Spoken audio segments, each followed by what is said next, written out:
If you lost your health, you have everything. And if you lost your wealth, you have just you lost your house. And if you lost your morality, you have nothing. তাহলে কিভাবে আমরা শুধুমাত্র রাষ্ট্রীয় অনুশাসন এবং শুধুমাত্র প্রশাসনের উপরেই ভিত্তি করে থাকবো? প্রশ্ন হলো বিভক্তি কখন আছে? একটু জড়িয়ে দেখাচ্ছি। ট্রান্সপারেন্সি ইন্টারন্যাশনাল প্রতি বছর একটি রিপোর্ট প্রকাশিত করে যার নাম করাপশন প্রিন্সিপাল ইন্ডেক্স।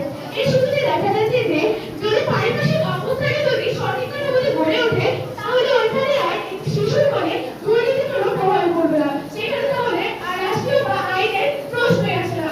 যদি প্রশ্নই না আসে তাহলে তারা কিভাবে শুধুমাত্র একটু সুস্থ এবং একটু জাতিকে তারা দুর্নীতি করানোর কথা বলছে? যদি তার মনোভাব ঠিক থাকে তাহলে তাদের সবই ঠিক করেছেন। মডারেটর তাদেরকে আমি একটু কথা বলছি। আপনি আপনার প্রথম শিক্ষা খাবে আপনার পরিবার থেকে। আপনি যদি শিক্ষকটাই ঠিক মতো না করতে পারেন তাহলে তার যে কাণ্ড খুব শক্তিশালী হবে তার উপর নিশ্চয়তা নেই। মডারেটর এবং সকল উচ্চবিত্ত আমি জানাচ্ছি অসংখ্য ধন্যবাদ।